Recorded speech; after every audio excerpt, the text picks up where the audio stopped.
Welcome to another edition of Engineering Influence, a podcast from the American Council of Engineering Companies. And today we are focusing in on a very important offering from ACEC, and that is Pathways to Executive Leadership.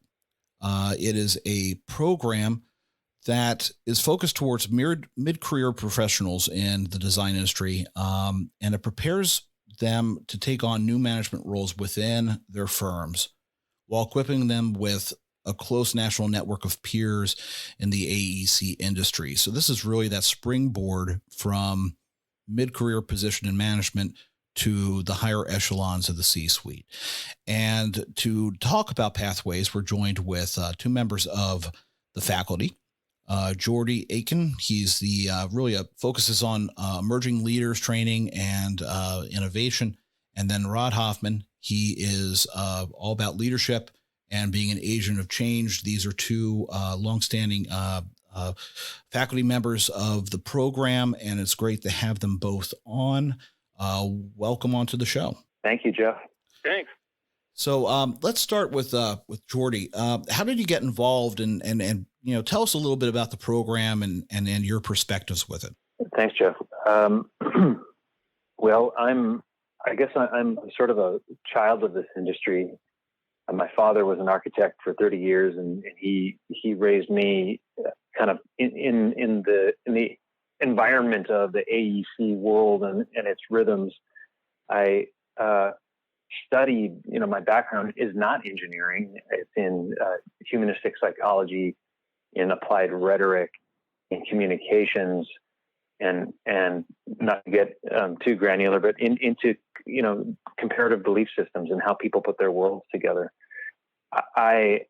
Therefore, I think I bring a perspective that is fundamentally humanistic, and my focus, in Pathways, is the same as my focus in the Senior Executives Institute. It's to really clarify and make easier the people side of the business, whether that means helping individual leaders become more resilient themselves, by having better personal habits and have a better understanding of emotional self-regulation, or helping them better understand group dynamics and what goes on between people, which isn't what they're trained in. So I think that's a little bit of what I bring. This, and I'm sure Rod will elaborate in a moment, but this particular program, Pathways to Executive Leadership, focuses on bridging between the personal and the professional, if you will, aspects of the business, the people side to the strategic side. It covers all those bases, and in that sense, it's designed to be a holistic program, and therefore kind of different from what else is out there.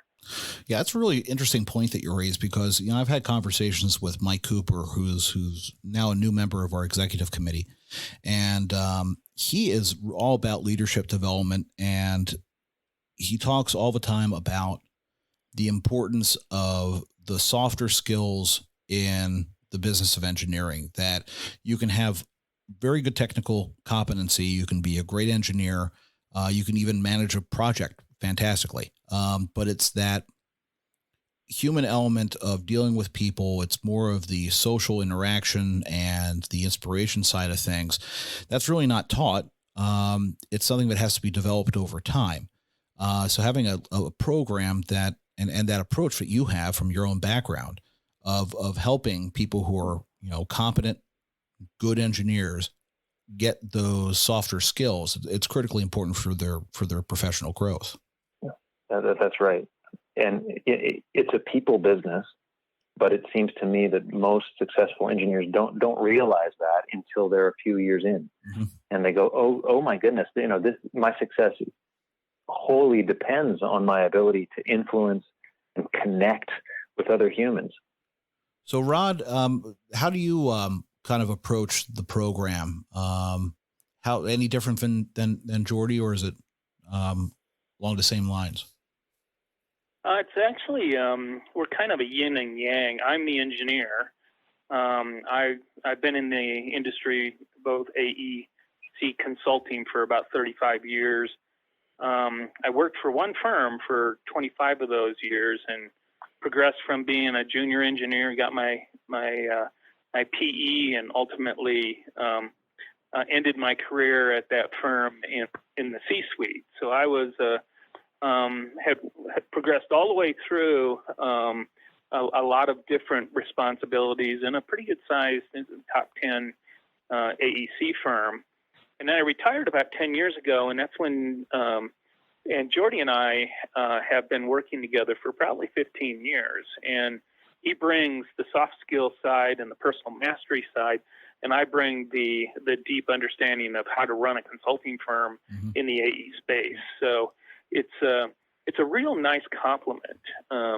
And so my approach had been really, when we started looking at pathways, as Geordie highlighted, we saw that this mid-level engineer had been somewhat overlooked when it came to training and development. We started picking up on a book called The Leadership Pipeline that moves from managing self to managing others to managing managers to managing the enterprise.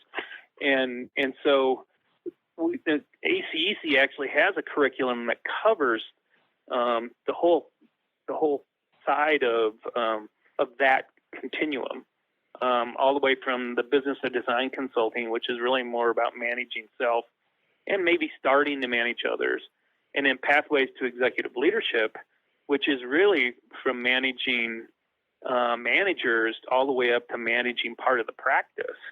And then SEI, which Geordie and I are both faculty of, is the Senior Executive Institute, is the executive side, and it's managing and running the entire enterprise. So since I've gone through that entire pathway and that entire pipeline, I have the perspective of having lived it, I guess. And Geordie is really good at the soft side. For your target audience, which I imagine, as we talked a couple of times, is that mid-career professional. And by the way, I mean, in your mind, what really makes up, what are the defining features of that mid-career professional who would be a great fit for this program? That's a good question. Yeah. I might start by, and then Geordie, I think, has had a lot of experience in our design of this. I see two primary characteristics. These are mid-career people versus frontline, which are just essentially cranking out technical work, or executive that are running the enterprise. So really, the two characteristics I see is where you're at in your career. You're managing managers or managing programs. And the second piece is around they're growing into being a principal, which may or may not include ownership, but you have high potential to be one of the top leaders in the firm. Ditto. That's the professional context that is salient. I think Rod said it perfectly. I would add the personal context to complement the professional, which is this. And I suppose I'm expert in this cohort in as much as I am this cohort. I'm 42 years old, and I would probably I would be moving toward the upper end of the ideal. I mean, the upper demographic end of the ideal pathways participant. But we're looking at folks who are quote unquote doing it all in the business, and they're also doing it all at home, right? As a manager, like a team manager, or a client manager, or a practice leader, and soon to be partner, or perhaps they've already become a principal in their business. They're in charge of making sure project delivery happens, but they're also, in some cases, very newly responsible for making it rain and building client relationships. And many of them in the past three classes have been really overwhelmed with the demands of client development and all that goes with it. On the home front, a lot of these folks, at the same time as all of that, they've got young kids, right? They're out there paying mortgages. Often they're in a home where they and their spouse work in tandem, or not together, but have two separate careers. And they have aging parents. So they've got it all happening at home. They've got it all happening at work. And thus the level of stress and really the demands on energy management for them personally are unprecedented. They haven't really tooled up ever for the demands of a life this complex. And so this Pathways is somewhat a crash course in the skills needed to handle this all and handle it all with skill. And that's really a good launching point to kind of getting into the meat of the program itself, because we've identified the potential candidate, someone who is a high performer, someone who is expected to not only perform their core responsibilities at a high level, but have taken on more work for business development. They've got the pressures at home and at work. So what kind of content would a participant expect to gain from the course? How do you address those issues through the curriculum? I might start with, I want to reinforce what Geordie just said about the humanistic aspect of this, because what we noticed when we designed the curriculum and how we chose the content was that, me included, people have sometimes got promoted without the skill building, mentoring, coaching. There's a lot of programs that help you with the technical side, the frontline folks, and there's very little in the mid-career, and it's also not industry specific, which this is. And then there's the soft side, the mastery, the personal mastery. So I think what we did is we looked at where were people getting stuck, or where were they not having been prepared for these new challenges. So Geordie, maybe you can talk about kind of that inside out kind of thing and how we chose that kind of curriculum. Yeah, well, I mean, remember, Jeff, the Senior Executives Institute came first, and it was our model for a holistic curriculum that addressed the hard and the soft, or the yin and the yang, as Rod said, both of which are crucial. So Pathways was designed with that in mind, but I would say in a more condensed and direct way, plus making use of remote meeting technology. So there's a series of webinars involved in Pathways in addition to the in-person sessions. And who knows, the way the world is going, maybe more of that will be remote in due course. True. Regardless, Rod referenced this inside out kind of vector attitude we've got in Pathways, and that is to say, leadership mastery, leadership development has to start with some self-awareness, some capacity for self-observation. That is, any leader, any of us in our lives, no matter how smart or well trained we are, can't see our own backswing. We don't see what we don't see, right? Our blind spots are precisely that. And so for the first session is really a deep dive into seeing what we're not seeing. We use some external instruments. We extensively coach folks in that first session and have them peer coach each other. And for many, it's the first time they've ever experienced this kind of feedback intensive coaching or mirroring. And that begins their journey. That starts to highlight where they are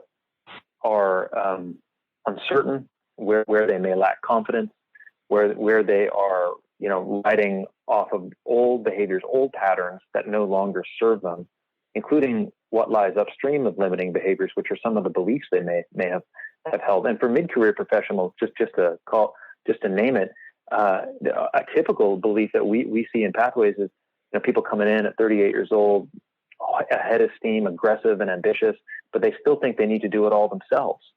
Right? They still believe that it's up to them if it's to be done well. And Rod and I, as gently, and our co-facilitators, Magda and Barb, gently disabuse them of that notion, because it's a limit to growth, their own, their teams, and their organizations. So that's why we start inside, move gradually out to talk about communication with others, team leadership, influencing up and down the org chart, starting to think about clients in a similarly self-aware way, looking, and this is where I'll ask Rod to jump in, because obviously I'm sort of the more inside guy, self-observation, behaviors, etc. It's with Rod's work and Barb's work that we move to the outside and the client facing. Yeah, it's a good segue, Geordie, because the natural flow is you do a lot of personal development and then team development within your firm. The next step is, how do I extend my skill set and my team development to include the external team members, our clients? And so we embrace this idea of developing long-term personal relationships with valued clients.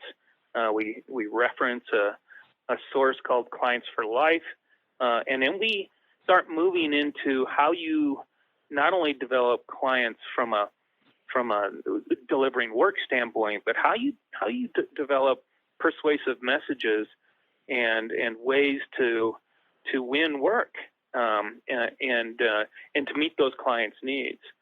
And we kind of transition from just the client work to this kind of skill set to develop and win and bring in your own work as well as to feed others.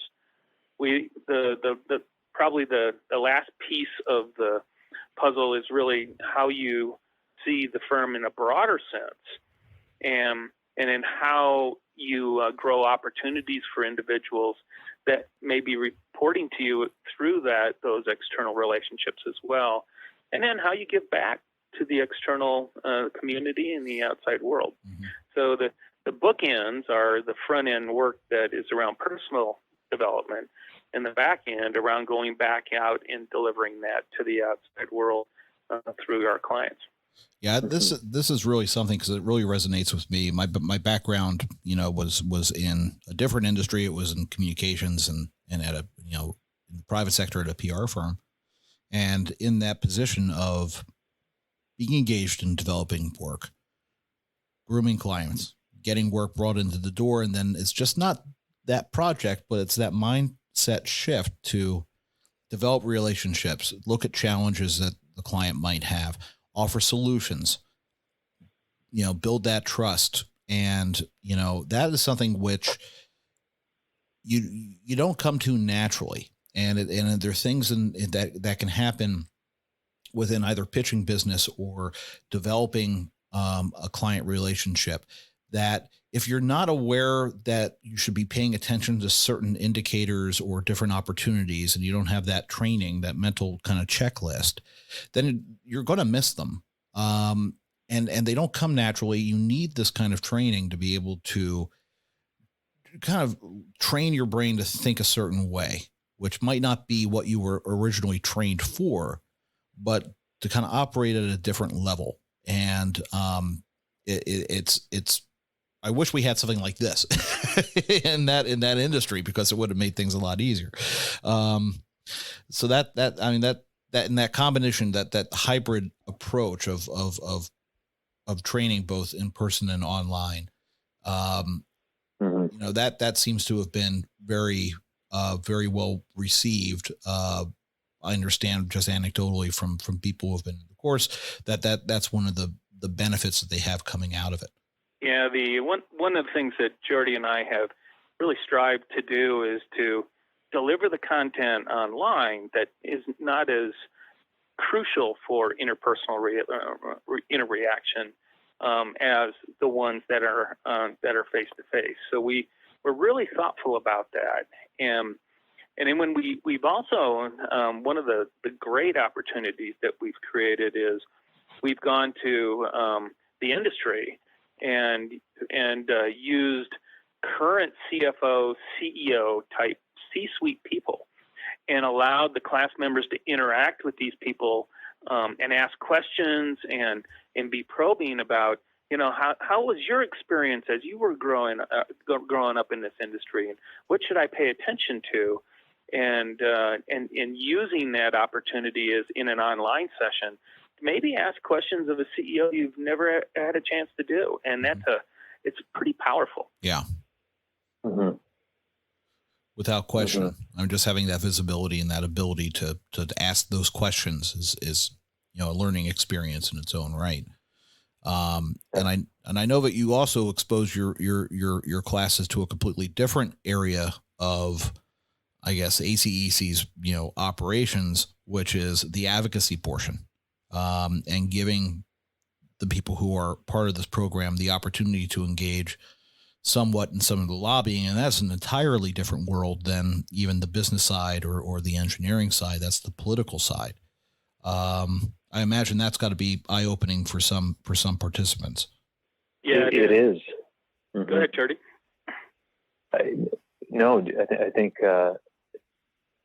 think we've done a good job, working with our partners at ACEC to blend the design of the in-person sessions blended in with the spring and fall conferences, respectively. Often, usually starting with the fall conference, so they get that spring conference immersion. As different state delegations go to the Hill, and they can attend keynotes that connect, really on issues at the national level that are timely and up.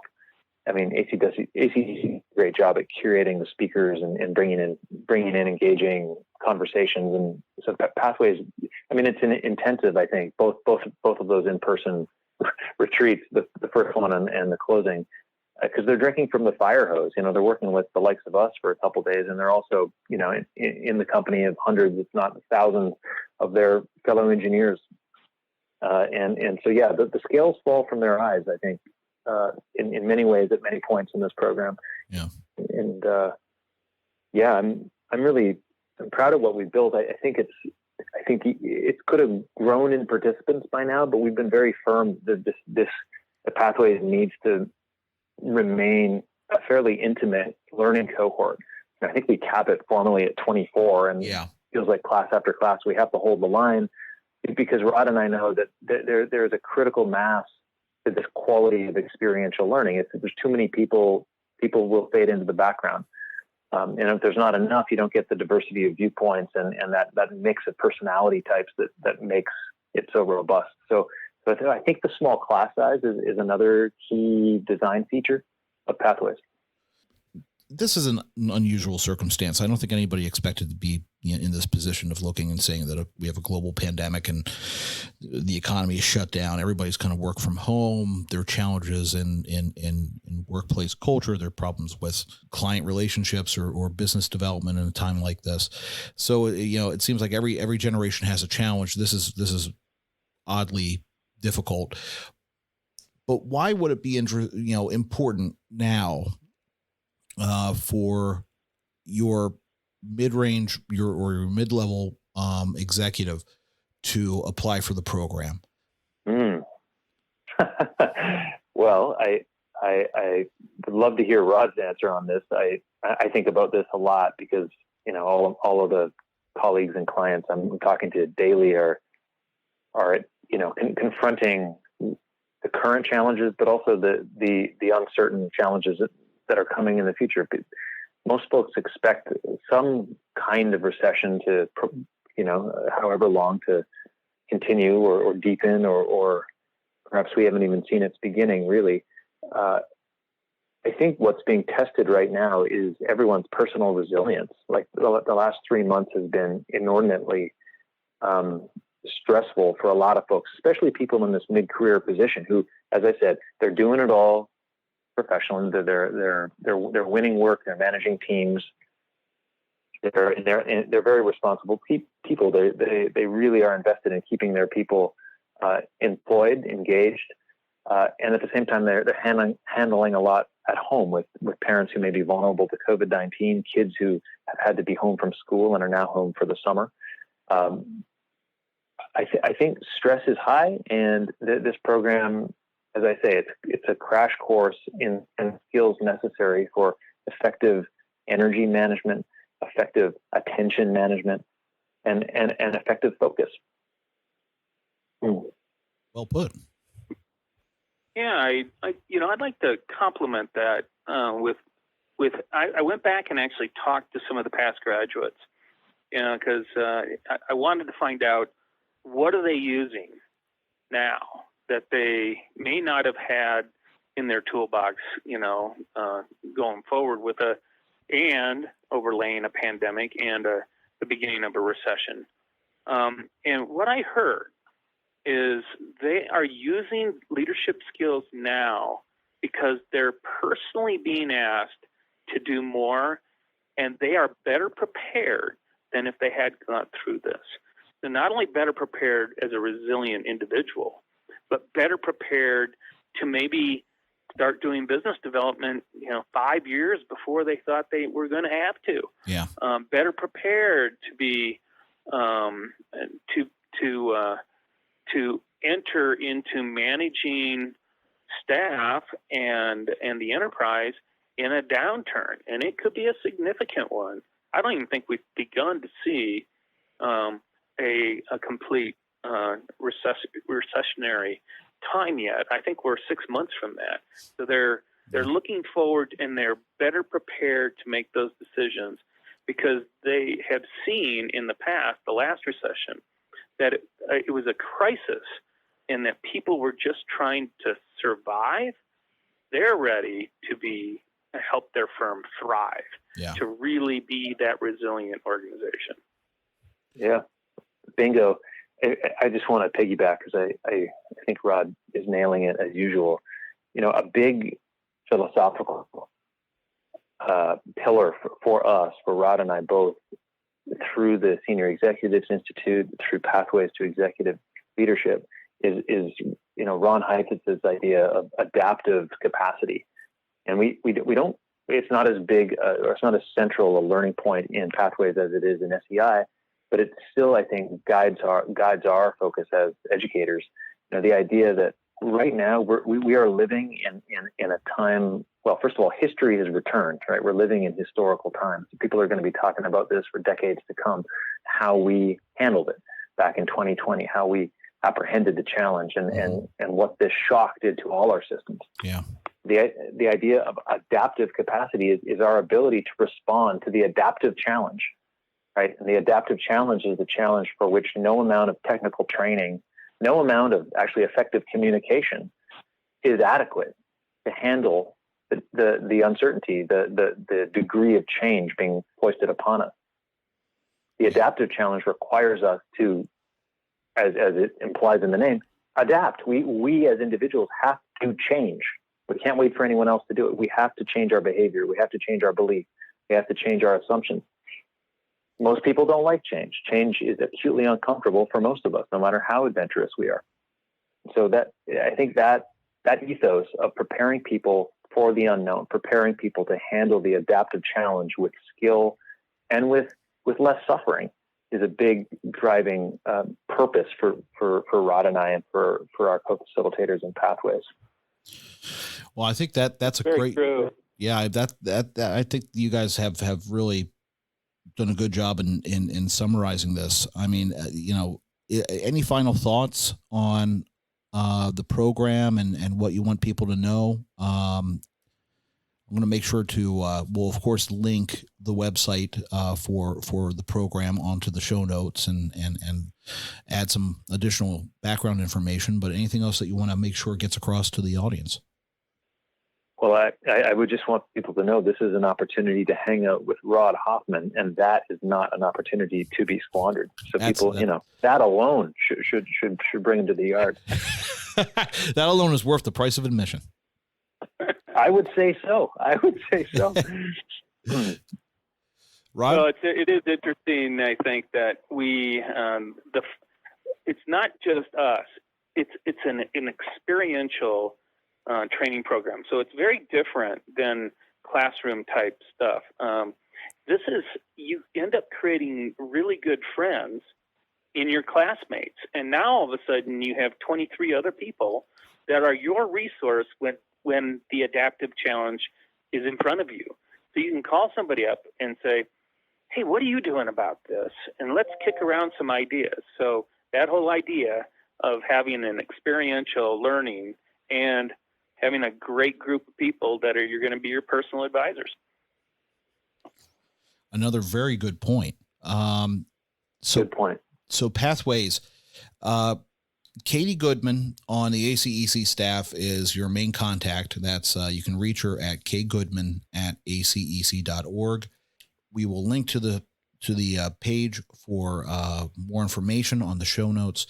But if you're out there and you kind of know who you are, You're noticing that you're taking on more responsibility in the office, that you're doing things that you never thought you were going to, and you're kind of, flying without a net. Check out the website, because it's a great opportunity to really take you into the next level and give you the resources to succeed. Stay healthy in this crazy time. And hopefully, we'll be there sooner rather than later in person, where participants in the program will be able to get to a physical conference, and be able to meet in person instead of virtually. But thank you very much for coming on the show. Thanks, Jeff. Thanks, Jeff. Appreciate it. And that was Engineering Influence, a podcast from the American Council of Engineering Companies. We hope to see you again soon.